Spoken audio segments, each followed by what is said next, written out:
So, chillers. It's easy to start with chillers. It's also easy to forget that chillers are not always the most important thing in a building.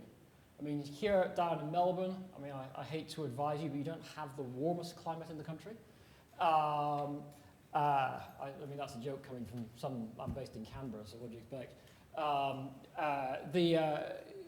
Chillers are, for an office building, well, perhaps only 10% in Melbourne.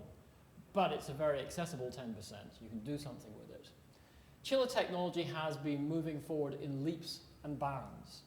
The regularly quoted figure is that the average efficiency of chillers has improved by 35% in the last 25 years. And in fact, my observation would be that the peak efficiency of the better chillers has improved by 25% in the last 5 years. Okay, so the kit you can get off the shelf now is so much better. And I was just down at the ARBS exhibition last week, and we had Powerpacks, Carrier, and York all showing off their new wares with these wonderful chillers doing the sorts of efficiencies that I have to say only 5 years ago would have been done. You're not serious. Surely you're not serious. We're talking about chillers that can generate of the order of 9 to 10 units of chilled water for every 1 unit of electricity you put into them. That's pretty serious stuff, okay? Which is one of the reasons actually why chillers are rapidly becoming a smaller and smaller part of the building, because they're getting so much more efficient. So we have a whole series of technologies available to us. It's very much horses for courses with chillers. So in very small sizes, these days, the optimum technology is probably the small scroll chillers.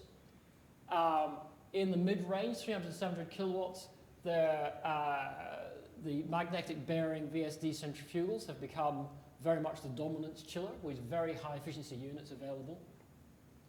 In the 700 to 1,000 kilowatts, we have a few more choices. There are there's still the magnetic bearing VSD centrifugals, and there are also some small variable speed screw chillers. And then from 1,000 to 2,000 kilowatts and upwards, we're talking about variable speed screw chillers and variable speed centrifugals of various varieties.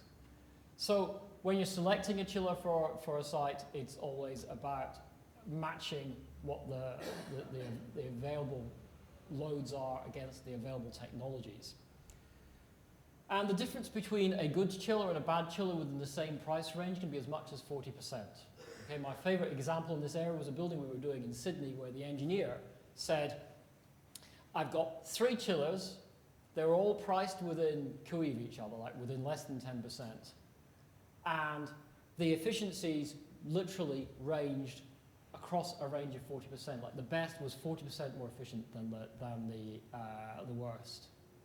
What scares me is that the chiller manufacturer, the mechanical consultant was going to put in the least efficient because it meant he didn't have to move any pumps. So he managed to disavow him of that, and we did actually get the most efficient chiller in. But the point is that it wasn't a question of money, it was a question of selection. So the other thing to bear in mind is that chillers have a finite life. Okay, so once they get beyond about 15 years, they're beginning to look a bit tired. There's other reasons why they may be looking a bit tired. In the 90s, we had 1 round of refrigerants that became obsolete.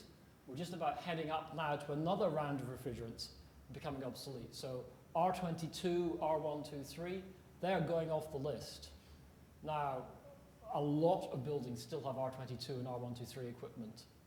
And these are refrigerants that have a small but significant impact on the ozone layer, and as a result they're being taken out of production, and I think R22 production has actually ceased. So it's, 5 years from now R22 will be a black market object, and a bit in the same way that R11 and R12 are sort of black market objects these days. Obviously replacing a chiller costs a lot of money, and people don't want to do that. And so just going in and saying, well, here's a perfectly good chiller, I'm going to replace that with another perfectly good chiller, is generally a very poor economic decision. But if you're going to have to replace that one anyway, because it's old and it's tired and it needs replacement, then replacing with an efficient unit has a fantastically good payback, because quite often it doesn't cost you any more than buying rubbish. Okay?